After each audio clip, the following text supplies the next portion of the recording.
Pessoal, então para quem já assistiu a parte 1, nós, né, como gerou muito conteúdo e tem muita coisa ainda pra gente falar, vamos então aqui gravar agora a parte 2 desse podcast do Criminal Player, falando sobre as curiosidades desse 1 ano do Alexandre Moraes da Rosa no STF.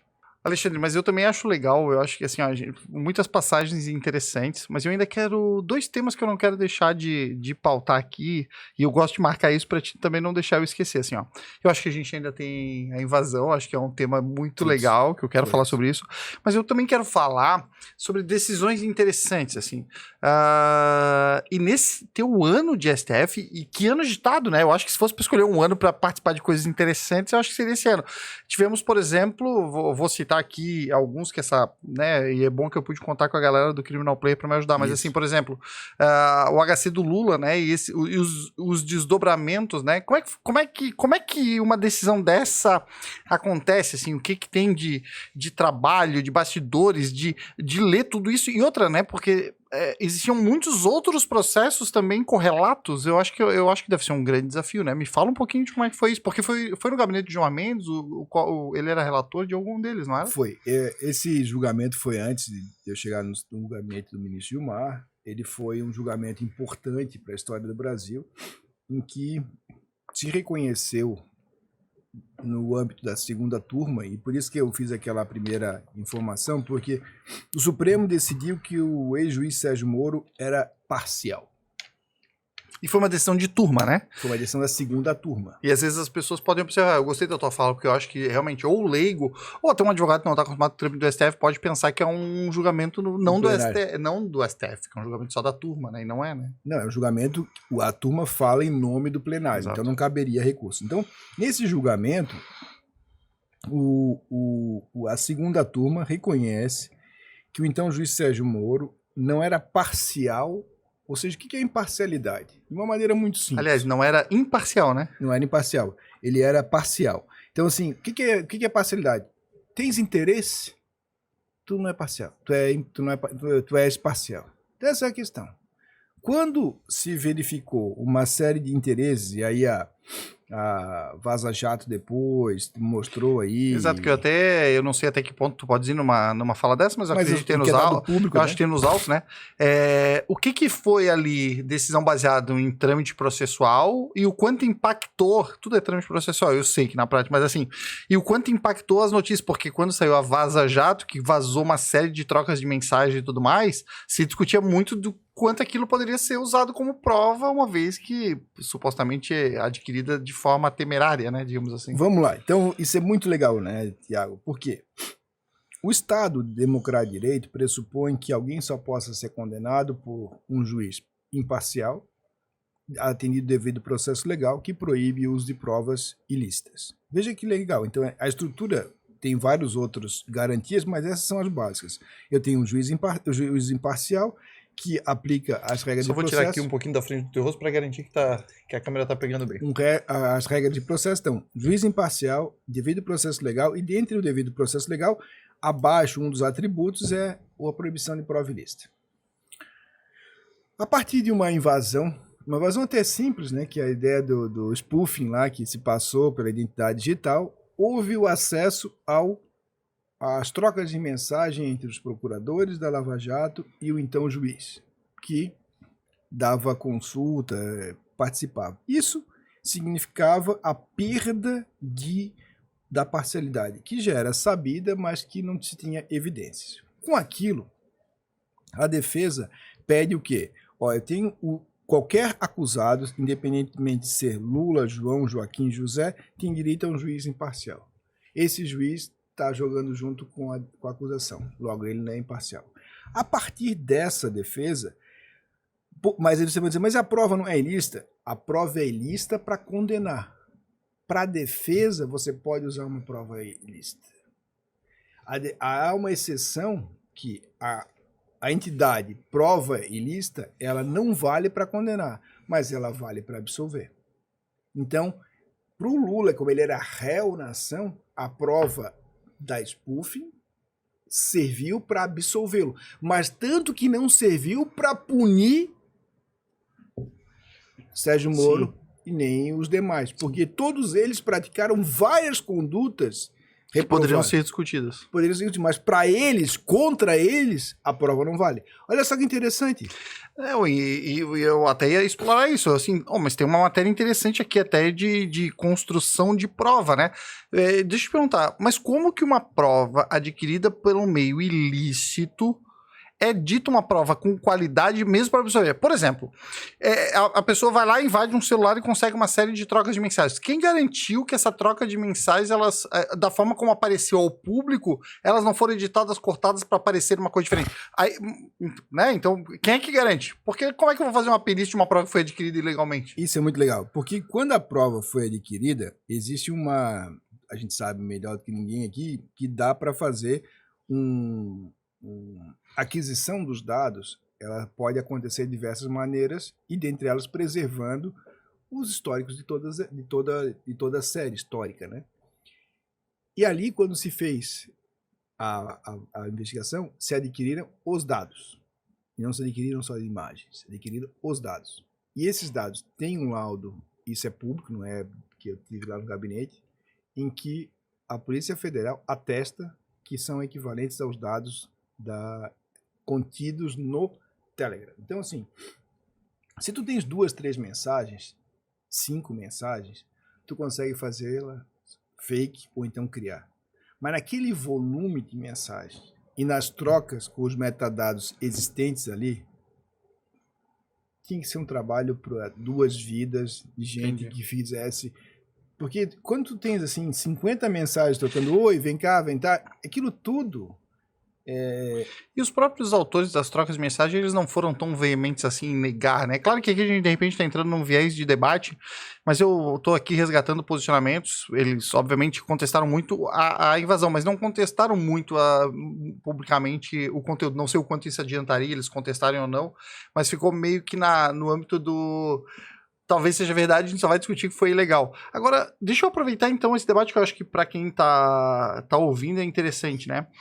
Isso não pode ser perigoso no caminho principalmente que a gente está indo para um mundo totalmente digital. A gente mesmo já conversava sobre isso em off, que no futuro todas as provas, de uma forma ou de outra, serão provas digitais ou digitalizadas, porque todas elas não existem. A prova material ela vai ser a exceção da exceção, a prova palpável, né, que a gente pode pegar.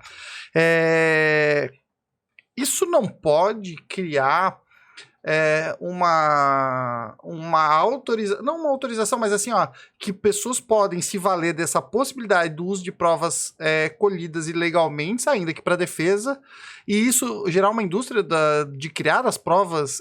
Isso não é perigoso ou tu não enxerga isso como uma possibilidade? Porque se invadir o WhatsApp gera uma possibilidade de absolvição, eu vou contratar um especialista para adquirir essa prova legal para absolver o meu cliente. Isso não é um precedente perigoso? Vamos lá, Tiago. A engenhosidade, a engenharia social tem aí mostrado a criatividade, não tem fim. Então vamos lá. Vamos separar em 2 partes. Eu tenho uma desconfiança de que alguém fez uma prova, fez uma manipulação, subtraiu provas minhas e eu vou fazer uma penetração, vou invadir dispositivos dele para buscar adquirir de maneira ilícita para usar na minha defesa o material. Então, esse material, mesmo no mundo digital, ele existe. Correto? Então, essa que é a ideia da prova ilícita, em que alguém subtraiu, omitiu, limitou, restringiu ou manipulou e com isso eu tenho alguém que teve a sua liberdade prejudicada e por isso que se justifica que na coalizão de direito, ele tenha praticado uma ilicitude para... Vai para garantia... da liberdade. Sim. Beleza. O segundo não tem, mas eu posso criar. Percebe? Quando a gente trabalhou a colaboração premiada, lá num livro lá atrás, eu falo assim, e agora tem não sei se é verdade, mas o deputado Tony, no Paraná, fez isso, que é a questão da venda descoberta de colaboração premiada. O que é a venda descoberta? Eu não tenho, mas se eu conseguir, tu me dá? Igual o mercado de ações. Então tu faz o quê?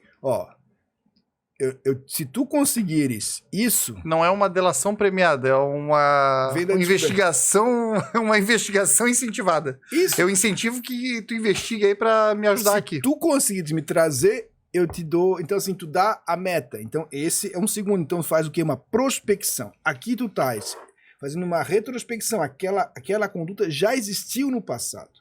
Então, esse é um ponto importante. Quando eu tenho uma retrospecção, eu tenho o quê?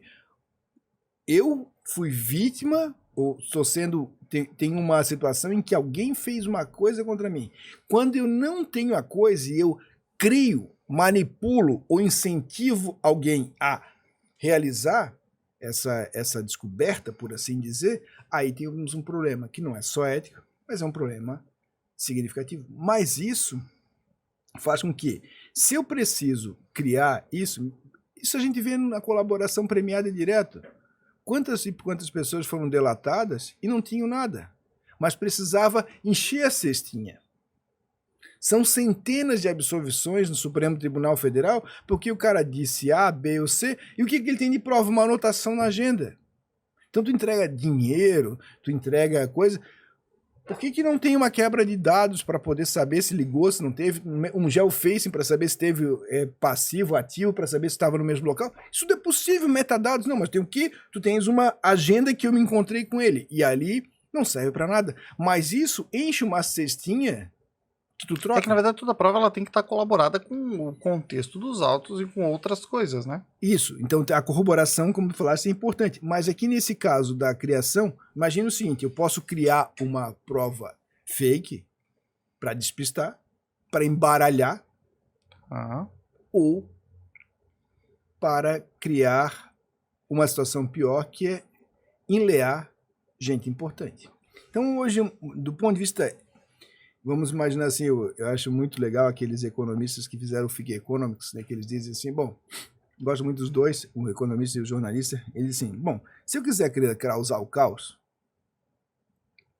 ele vai dizer, eu quero causar caos terrorista. Não é soltar uma bomba, é pegar um franco atirador e matar um hoje de manhã, um hoje à tarde, no país inteiro. Uma pessoa matando, só dá um tiro, mata uma pessoa. Porque aí tu cria um caos espalhado. Então, o terrorista que seria um terrorista não faz um grande atentado. E aí depois ele foi muito criticado porque ele estava dando a receita. Isso pode acontecer, vamos nos preparar para que isso aconteça. O que pode acontecer nesse cenário que tu acabaste de colocar? Nos processos da Comunidade Europeia, o relatório do JUS de 2022 mostrou que 80% das ações penais na Europa são com provas digitais, não digitalizadas. 20% é digitalizado. Tem um homicídio, tem uma faca. Não faz a faca em 3D. Sim. Então tá lá a faca. Vai ter um resto sempre dessa parte. Mas nessas 80%, tu tem que cuidar o quê? Da aquisição, da cadeia de custódia. O dado tem uma origem. Que é onde pega, né? Que na verdade a gente daí percebe, é que a gente daí entraria numa outra discussão muito forte, que eu vejo que, eu acho que nem os tribunais, nem a advocacia, nem os atores do processo, vamos dizer assim, ainda estão totalmente habituados a como produzir uma prova digital e nem a impugnar a prova digital, né? Metadados e tudo mais ainda são palavras que talvez se a gente perguntar o que é um metadado, mais de 50% dos atores do processo não saberiam responder. Esses dias foi muito interessante, eu recebi a gente faz o advogado tem direito a fazer sustentação oral. E na turma de recursos que eu fazia parte, tinha que fazer um requerimento. Olha só, tem que fazer um requerimento por e-mail até a data anterior. Aí alguém recebe o e-mail, põe na lista, manda uma mensagem. Pô, enfim, 2022. Eu recebi, depois do julgamento, o advogado mandou uma petição dizendo que tinha mandado um e-mail para o tribunal e esse e-mail, o julgamento era nulo. Aí, o que eu mandei para a secretaria disse que não recebeu o e-mail. Eu disse para o advogado, assim, como eu vi que era Gmail, junte os metadados do dado nos 3 pontinhos, clique para verificar. Quero saber o protocolo, tem um protocolo de recebimento, um protocolo típico eu tenho a hora que saiu, a máquina saiu, onde é que chegou, tenho tudo isso. Mandei ele juntar. O que aconteceu? Que eles tinham apagado todos os dados do servidor naquela semana. Ou seja... Porque só o print do e-mail não serve, né? Porque o print é a imagem. Porque provavelmente o que a pessoa fez foi isso. Ela pegou o e-mail que ela mandou, mas Não, aquele... ela pegou o e-mail, não sei se Isso, mas ela, um print ela escreveu que tinha mandado e-mail e não tinha mandado e-mail. Então, hoje em dia, os metadados têm a segurança. Te digo, né, tem acordo meu na turma de recurso. Xingamento pelo WhatsApp, pelo que for, se não extrair os dados, não existe materialidade. Não é que a mensagem fez ou não fez. Ela não existe, porque aquilo ali é o efeito dos dados. O que é a materialidade do crime são os dados. Se você não adquiriu os dados, não vale. No cível, se não houve impugnação da parte contrária, vale. 422. Okay. Mas no crime, a materialidade não existe. Então tem gente condenada nesse país porque as pessoas não sabem a diferença entre imagem, o efeito, o pixel e o que são os dados. E eu conversava com uma colega, que é a Fernanda Benvenuti, ela falava um pouco disso. Ela falava o seguinte: Thiago, o problema é que tem muita gente produzindo prova de processos hoje que só vão ser julgados daqui a 5, 10 anos. E daqui a 5, 10 anos a gente vai ter maturidade suficiente para impugnar essas provas e saber que elas não valem nada. Então, aprender a produzir prova hoje, em que as pessoas ainda têm muitas dúvidas do mais, impugnar da forma correta, é proteger um julgamento que vai acontecer daqui a 5, 10 anos. E faz sentido. E faz sentido, porque hoje eu vejo pouca maturidade nessa produção de prova. Eu vejo muito processo com gente printando tela. E o print da tela representa pouquíssima coisa, ou até às vezes faz subir o reloginho só para garantir que o print daquela velha tirar a foto do jornal, né? A gente é da época que foto do jornal, se tirava foto do jornal para garantir alguma coisa. E tem uma coisa legal assim, que é que o efeito disso tudo pode ser o seguinte: imagina, alguém ficou preso com uma prova ilícita, uma prova que não era prova, né? O advogado pode ser processado pela perda de uma chance. Sim. A sua incompetência naquela matéria pode gerar o quê? Ele perdeu a chance de o cara não ter sido preso, não ter sido processado. Então, hoje em dia, a responsabilidade civil do advogado pela perda de uma chance, ela tem cada vez aumentado mais. Teve uma aluna minha que fez um mestrado com o PTF, escreveu um trabalho disso. Ou seja, se o advogado tinha uma oportunidade e ele não tomou, ele perdeu uma chance. Sim. O cliente teve um prejuízo e há um nexo, é responsabilidade civil. Perder um prazo.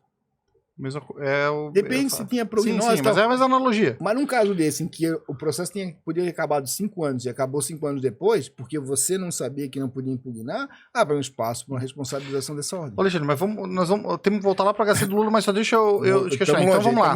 Então a gente tem essa prova adquirida de forma ilícita, que ela não serve para acusar, eventualmente, o Sérgio Moro e os promotores, mas ele serve para absolver o réu. E aquele que produziu aquela prova ilegal, ele também pode ser... E ele aí, beleza. Aí eu tenho o que ele fez, que foi adquirir isso. Eu posso condenar usando essa prova? Aí o que aconteceu? Ele foi acusado na spoofing, né? Então, o hacker... vamos ser honestos, né? Assim, pessoal, há uma diferença entre hacker e cracker. Hacker não é sempre do mal. Cracker é do mal. Então, assim, a gente fala, o hacker. Sim. Muita gente hackeia, que é legal. Então, não se preocupem se seu filho quiser ser um hacker. Fique tranquilo que pode ser que ele seja do bem ou do mal. Mas aí o cara que faz ele faz uma invasão de dispositivo eletrônico. Tá lá no Código Penal. Ele invadiu. Ele adquiriu. Então, ele responde por essa circunstância. Então, imagina o seguinte, que ele adquiriu fotos de pornografia. Imagina que tivesse foto de pornografia lá. O sujeito que tinha as fotos pode ser punido? Não.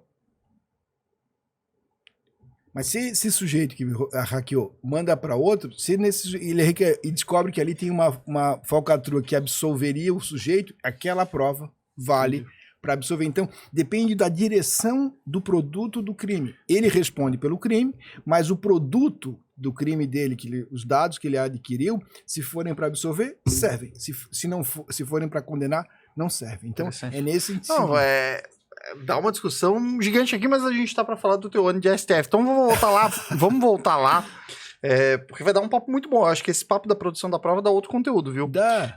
Mas vamos voltar lá. A decisão, no fim das contas, então, que absolveu e que anulou todos os atos, foi baseado basicamente na troca de mensagens? Esse é o grande fundamento? Foi. O processo judicial, ele tem que... Existem 3 coisas, assim. Existe o pressuposto, existe o requisito e existe a condição. Pressuposto é de existência. Então, para o Tiago existir, ele teve pais. Então, os pais são os pressupostos da existência do Tiago. O requisito é que ele teve que nascer... Então, tem um requisito que é concorrente e tem a condição que é subsequente.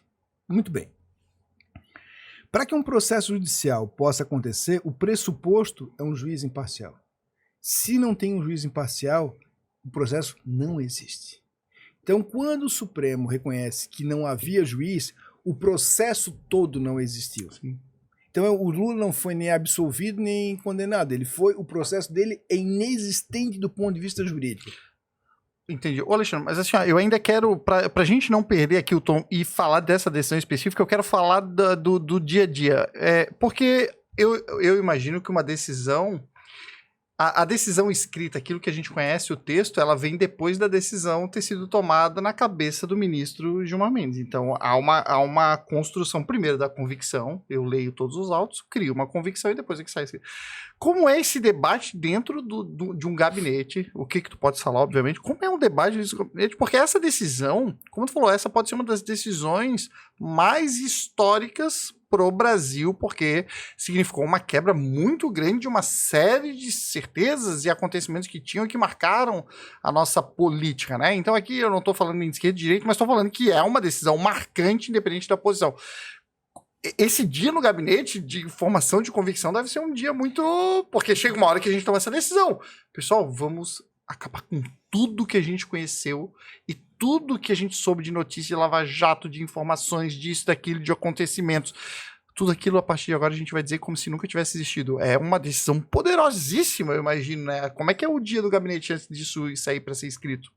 Nessa parte, Tiago, como eu falei, eu cheguei depois da decisão já. Então, nesse momento, não sei, o que eu posso te falar é que o Supremo, por isso que é Supremo, né, traz consigo a responsabilidade da decisão em última instância e das questões mais cruciais desse país. No que se refere, aí é minha opinião, e não o Supremo foi muito tolerante com as várias violações que haviam acontecido naquele momento, principalmente na 13ª Vara de Curitiba. Mas nesse caso, e eu vou te contar então o que eu posso te falar da dinâmica, como tu falaste no início, né, no outro podcast, que é a ideia de que não tem questão muito simples, né? Quando alguém chega lá, se tu chega lá, é porque alguém está preso. Se alguém chega lá, é porque alguém está sendo acusado num processo, numa ação penal originária. Então, lá, uma condenação não tem recurso para ninguém. Então, isso eu aprendi, cada vez admiro mais o ministro Gilmar, porque ele é ponderado, assim. Ele decide, e tem que ter coragem, porque na magistratura... Até porque os envolvidos lá são presidente da República, senador, deputado federal, ministro do TCU... Ministro, só personagens relevantes. Só... Pessoas relevantes. São envolvidas com outras pessoas relevantes. Só camarote. Então, assim, a gente tava... Lá todo mundo é VIP. Todo mundo é VIP, Então, assim, tem 513 deputados. Então, assim, é uma vida em que as questões têm que ser tomadas e tem situações que são mais ponderadas. E o legal do Supremo é que é um colegiado, né? Então, assim, você tem um impacto, mas o impacto do colegiado. E aí... Olha só que interessante, o ministro tem, e assim, isso é público, assim, ele ouve muito, né, mas todas as decisões são dele, assim, então ele ouve muito, assim, no sentido de poder, isso é um democrata, assim, o time colabora para que ele possa tomar a melhor decisão, e essa que é a ideia do suporte, né, essa é a ideia da questão. E aí é a decisão dele que prevalece, mas ele tem muita coragem, sempre teve, né, no que se refere ele está muito novo no Supremo, ele foi para lá ele está com quase 30 anos, então entender às vezes o time de se largar uma decisão, isso eu aprendi muito com ele, ou seja, tem time, tem momento para fazer as coisas, não é a decisão, agora saber uma leitura de cenário, quem está, quem não está, o que pode acontecer, qual é o impacto dele. Também buscar o que conversar com os pares e o que não conversar também, né? Os ministros também podem conversar para um amadurecimento de tese, a mesma coisa que tu falasse antes, que é aquela questão de, eventualmente, até a construção de um voto conjunto. Mas se aconselhar tanto com os seus pares quanto o gabinete, é muito natural que isso aconteça, né? Assim, isso é uma questão que eu não via, né, no Supremo, assim, eu acho que aquele livro 11 Supremos é muito a cara do Supremo mesmo, eles têm uma certa 11 ilhas ali, há um alinhamento muito em sessão, no lanche anterior, no intervalo, assim, para discutir alguma Mas coisa. não é um grande... As pessoas às vezes imaginam que eles se reúnem tudo, vamos bater, vamos conversar. Não é, Não existe né? isso. O Então, que assim, tem também a sua virtude, né? De essa ser, aqui né? é uma ideia também. A gente também tem... eu acho que os dois caminhos são virtuosos. O caminho, vamos reunir todo mundo, vamos conversar e vamos ter um voto só. Mas também é virtuoso cada um ter a sua visão e compor, ao final, uma posição única. Eu acho que isso também é virtuoso, né?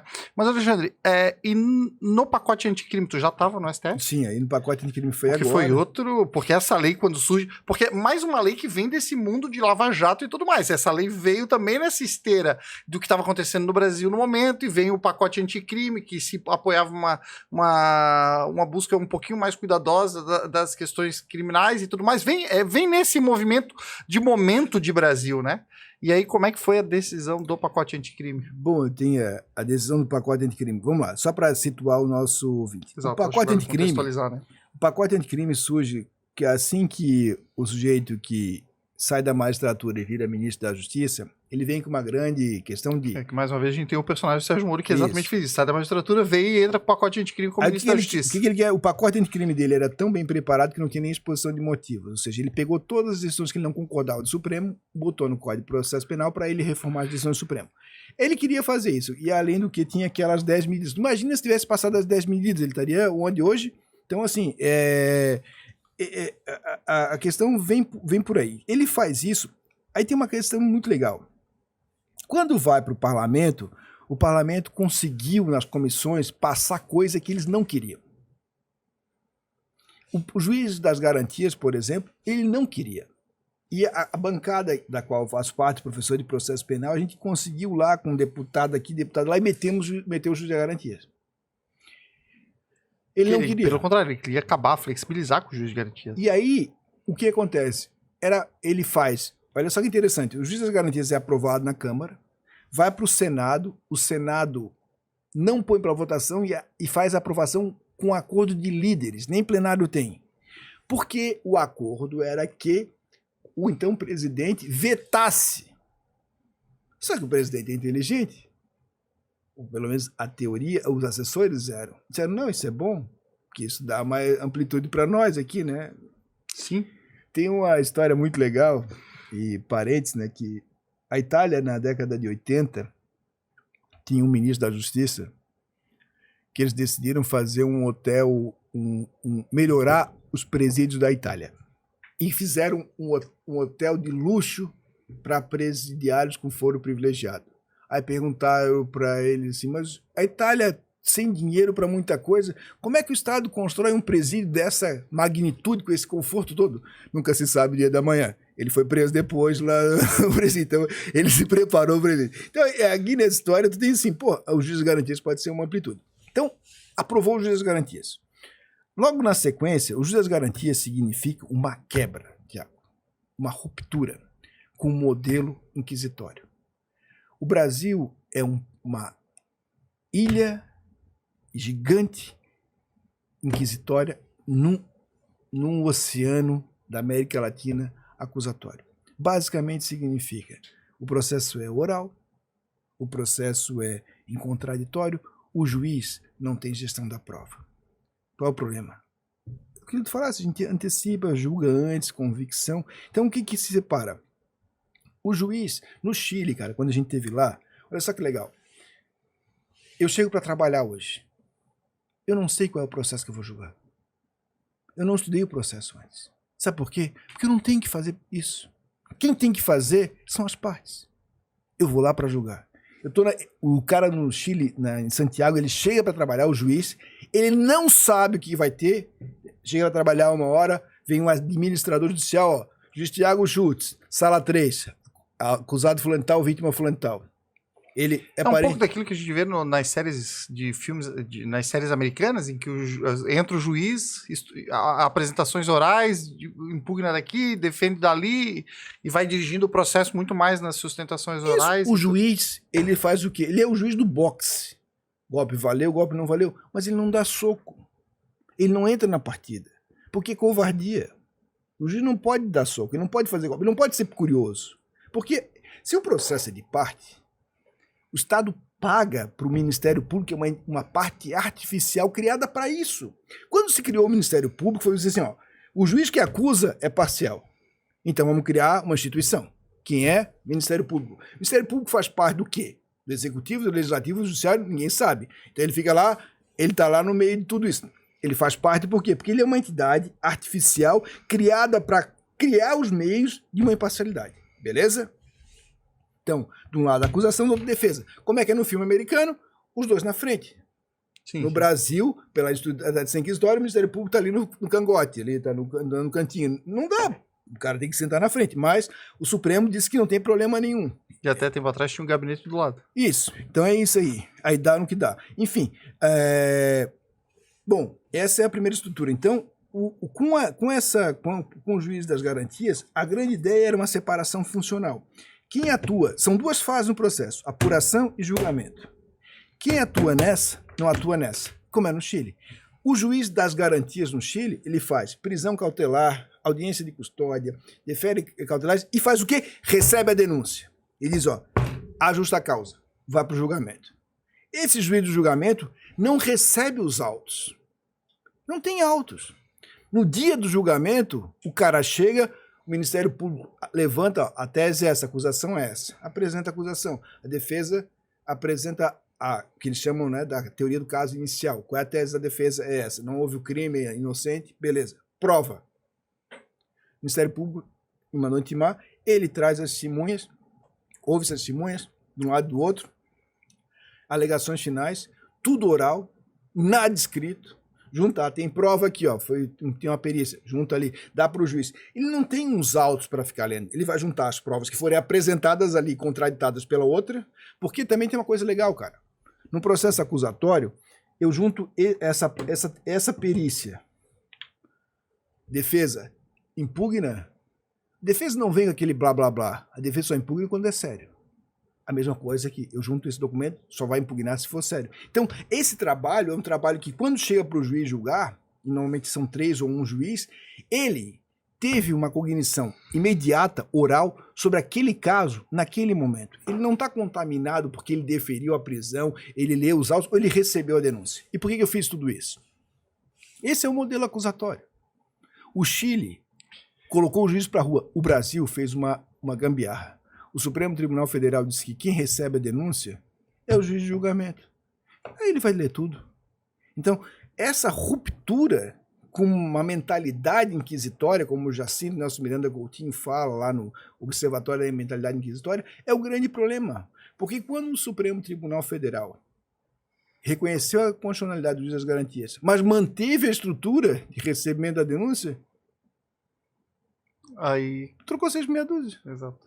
Então, tu deu e não deu. O que a gente tem trabalhado é com outras estratégias de poder criar uma terceira fase do processo, mas o que falta? Falta uma compreensão. E do pacote anticrime teve mais alguma coisa além da audiência? Teve.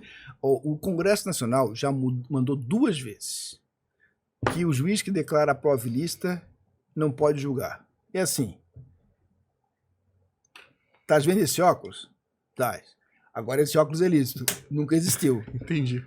Porra. Entendi. Tá, e eles tiraram. E a terceira coisa que eles fizeram só para fazer isso, que é uma questão interessante, cara. A prisão cautelar é uma prisão sempre de exceção e justificada. E tem, dentre os requisitos da prisão, um deles é a contemporaneidade. Tu não pode ficar preso cautelarmente para sempre. Então, o nosso código estabeleceu no artigo 316 que o juiz teria que revisar a prisão, os motivos que mantêm a prisão a cada 90 dias. É invenção brasileira? Não, vários países já fizeram isso. Para poder dizer assim, querido, passou 90 dias, tu não revisou, põe para rua o cara. E vou te responsabilizar, porque tu que tem que controlar esse troço. Não pode ficar o cara querendo ser solto. 90 dias é o suficiente, deveria ser para tu acabar o processo. Mas não dá para acabar, tem que justificar por que tu vai manter o cara preso. Essa é a lógica. O Supremo disse, não. Não tem prisão automática. Não vale 90 dias. Então a regra diz assim, eu peguei o meu filho e mostrei lá para ele. Lê para mim. Aí o Supremo disse, não vale. Eu entendo por que isso, mas beleza.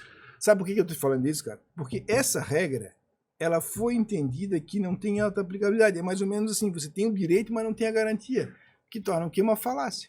Muito engraçado que tu falando assim, eu me lembro de vários momentos que eu vejo assim, às vezes parece que o Congresso, quando legisla mal. Não estou dizendo que esse é o caso específico, e às vezes parece que o STF, ao julgar, ele legisla, não faz necessariamente um julgamento do...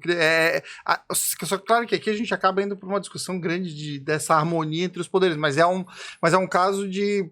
Não é só, tu não declara se é ilegal, tu diz assim, não, é assim, mas nós vamos interpretar assado. Essa não é, assim, ó... Se fala tanto lá, quando a gente está estudando no direito, lá nas primeiras salas de direito, o espírito da lei, o espírito da...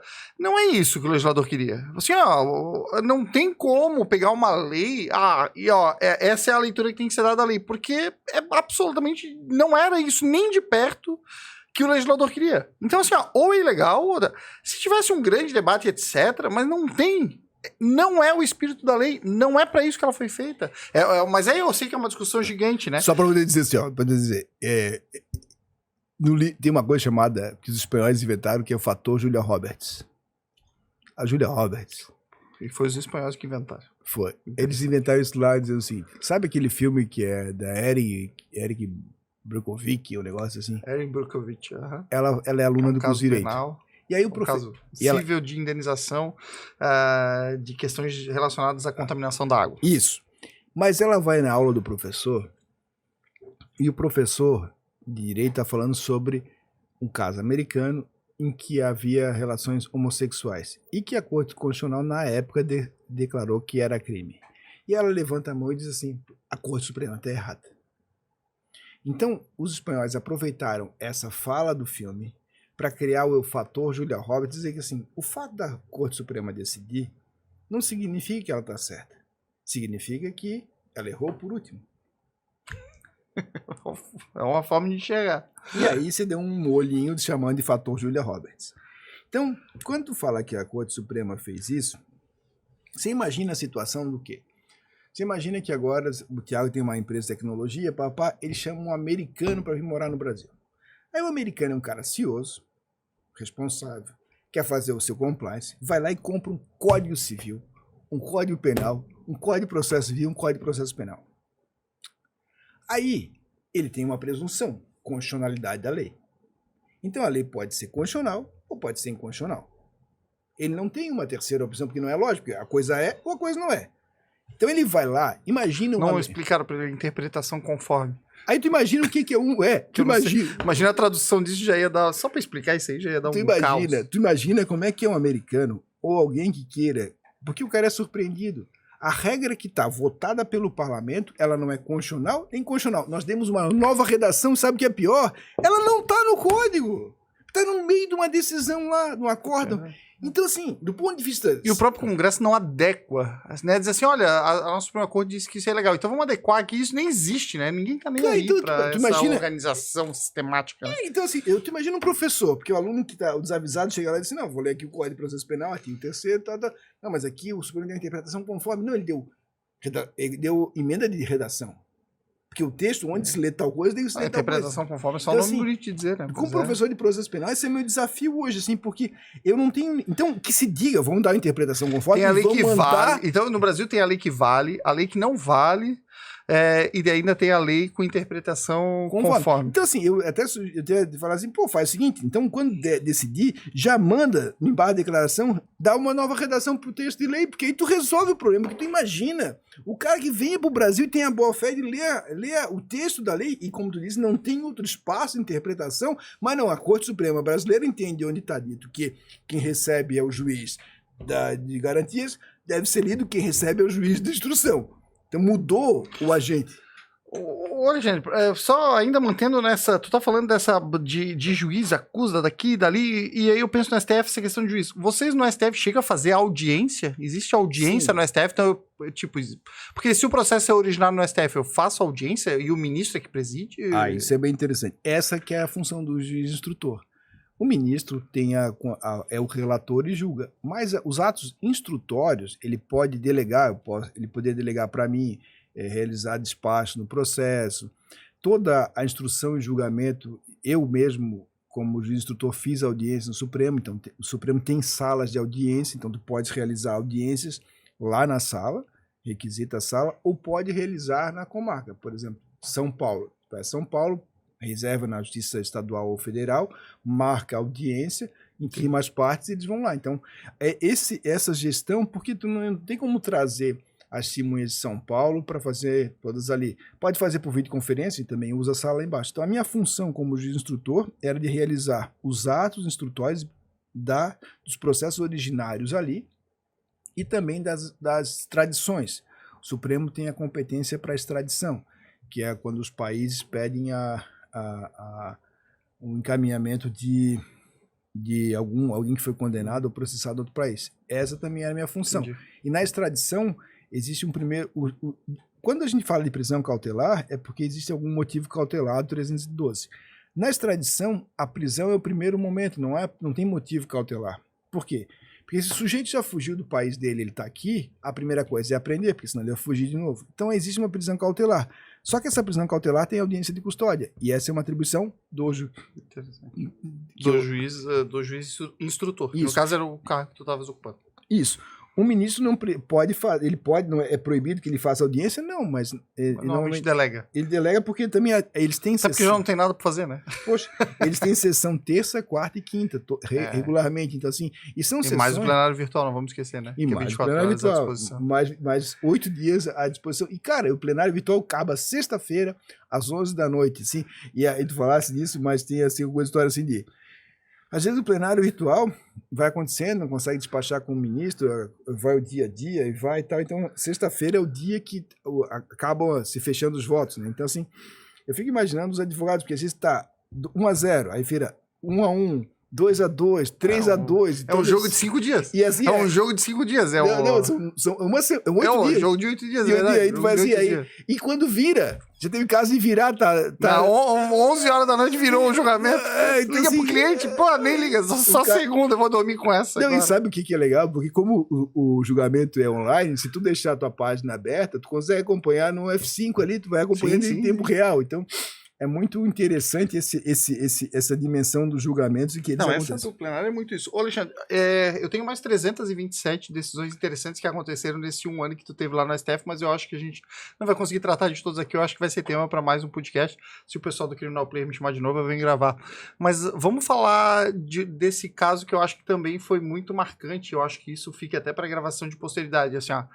E invasão do STF. Eu quero saber detalhes, assim, ó. Eu quero saber onde tu estavas e como é o que aconteceu, como é que foi a notícia e como é que foi o grupo de WhatsApp do gabinete. Deve ter um grupo de WhatsApp do gabinete, todo mundo tem grupo de WhatsApp.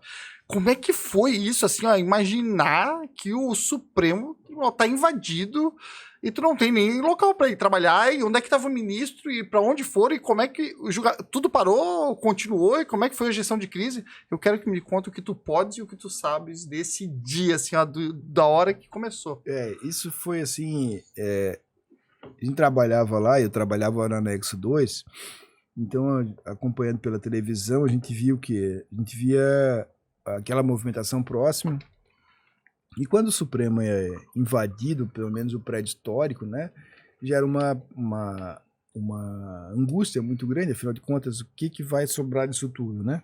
Eu estava no Rio de Janeiro, com meus filhos lá, era início do ano, eu tinha pego uns dias para ficar, que era volta do recesso, o ministro estava também em Portugal, se não me engano, viajando, e o que aconteceu, e assim, de uma maneira geral, é que houve uma apreensão muito grande. Nesse primeiro momento é um silêncio, porque ninguém estava lá, porque era um domingo, né? Então ninguém estava lá no gabinete. Ao mesmo tempo, ninguém tinha uma informação qualificada, porque o Supremo Tribunal Federal ele tem a entrada principal, tu tens uma entrada ali, aquela primeira parte mais importante, e o anexo, se tinha dúvidas sobre se teria sido invadido ou não. Surge aquele armário do ministro Alexandre de Moraes, que a gente sabia, quem convivia no Supremo, sabia que aquele era o armário da beca dele lá de baixo. Então, lá do coisa, não era do gabinete, que aí vem a discussão do gabinete. Então, surge essa primeira discussão. Detalhe já que ninguém observa, só vocês conhecem até pela beca. Pegaram a beca de que armário? Porque como eles ficam lá embaixo, como eles ficam, eles têm um armarinho para colocar. Então a gente sabia que aquela plaquinha não era do gabinete lá de cima. Porque se fosse o gabinete lá de cima, teria invadido. E é interessante o Supremo assim, o Supremo tem os andares dos ministros, e o decano, o mais velho, fica na cobertura, onde a gente trabalhava. Então, até chegar à cobertura, achava-se que não ia, embora nunca se possa saber. Então, naquele dia, a gente fiquei muito apreensivo. Na outra semana, eu fui lá na expectativa, mas logo... Porque nessa hora tu deve ter uma crise, porque assim, ó, não podem parar as coisas. E não Cada um fica na sua casa e tem que continuar usando, mas o que tá assim, o que não tá, e daqui a pouco tu vê lá o pessoal pegando a Constituição que tava lá guardada e jogando, e daqui a pouco um cara sentado no gabinete, na cadeira do ministro, do presidente. Deve ser um caos, assim, até tu entender o que tá acontecendo, né? E aí tinha uma angústia muito grande, porque tinha uma pressão no próprio Supremo, na passagem do governo, né? E aí se deu um respiro para que se pudesse ter isso, e logo em seguida tem a investigação. E nessa investigação, independentemente de como o professor concordar ou não concordar, e eu tenho minhas críticas em relação ao conteúdo... Porque aqui dá outro podcast, né? A gente falar sobre as primeiras decisões condenatórias pelo STF, sem direito a recurso para outro tribunal, com uma condenação pesada. Pesada não, vamos colocar uma condenação alta. Não vamos fazer aqui juízo de valor, porque senão parece... Mas assim, daria um outro podcast, porque tem umas questões Vai interessantes. dar, eu acho, né?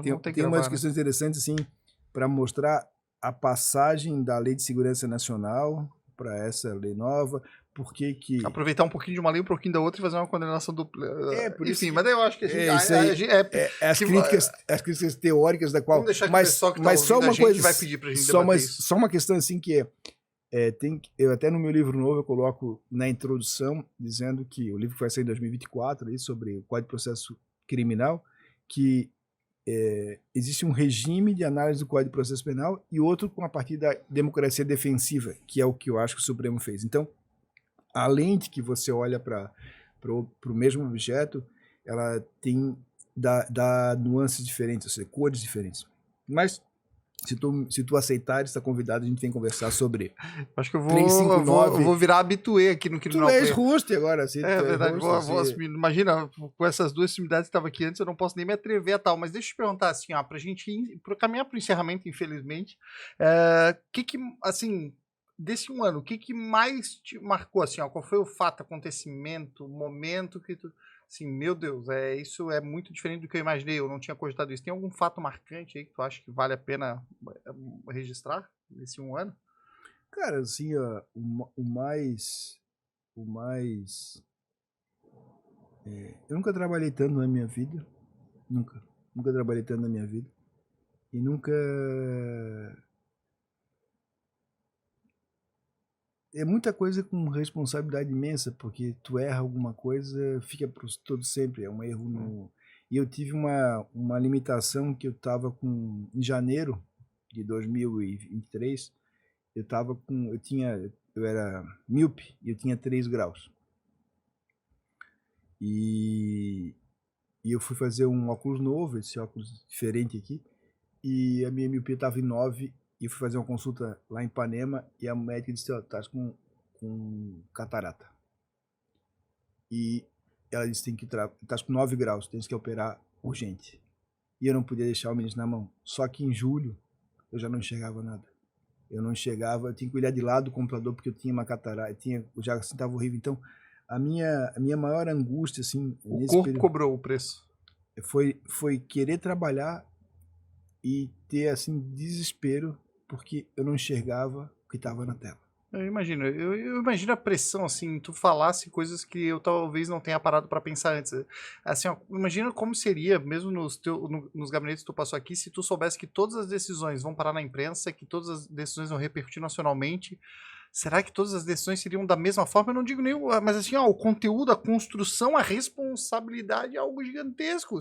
Se a gente estivesse lidando com tudo isso, tudo é senador, presidente da República, ex-presidente da República, a gente também não comentou aqui, mas também nesse um ano teve a decisão do ex-presidente Fernando Collor, que também foi uma decisão interessante. Tivemos LGPD aplicada no âmbito penal, também decisões interessantes. Então, por isso que eu digo que tem muita coisa pra gente ainda falar. mas eu imagino a pressão que é, né? Então eu imagino que é uma pressão, mas passasse por isso aí pelo menos um ano e agora volta... Assim, e aprendi com muita gente séria, convivi com um gabinete de gente qualificada e que leva a sério, assim, o trabalho, assim. O ministro é um sujeito que pode não concordar com A ou com B, ele tem uma crítica muito grande, ele tem ele fala muita coisa, né, e enfrenta muita gente, então a gente pode não concordar, não, mas tem que ter coragem para tocar uma república e isso não falta para ele, aprendi bastante. É isso aí, bacana. Normalmente aqui, todo podcast, quem faz o encerramento é o convidado, né? O convidado faz o encerramento, mas hoje aqui, na verdade, o convidado sou eu para fazer essa entrevista. Então, eu quero te agradecer por esse bate-papo. Eu tinha muitas curiosidades, algumas foram destacadas aqui. Eu gostaria também muito de um dia poder saber as que tu não pode contar, com certeza essas são as melhores. Quero agradecer o pessoal que está assistindo, ou o pessoal que está ouvindo também por tolerar aqui o meu papel de host. Imagina, eu estou substituindo hoje aqui Alexandre Moraes da Rosa e a Uri Lopes Júnior, né? Duas pessoas que para mim são referências, então para mim é um grande desafio. Mas obrigado aí pela confiança e vamos gravar mais esses outros conteúdos que eu tenho certeza que a galera quer ouvir. Agora eu quero fazer um contigo, eu te entrevistando. Não tem problema. Esse vai ser o próximo? Podemos fazer esse desafio, com certeza. Desafio a ser. Então, é isso aí, pessoal. Forte abraço para quem está assistindo. Foi muito legal. Até o próximo podcast.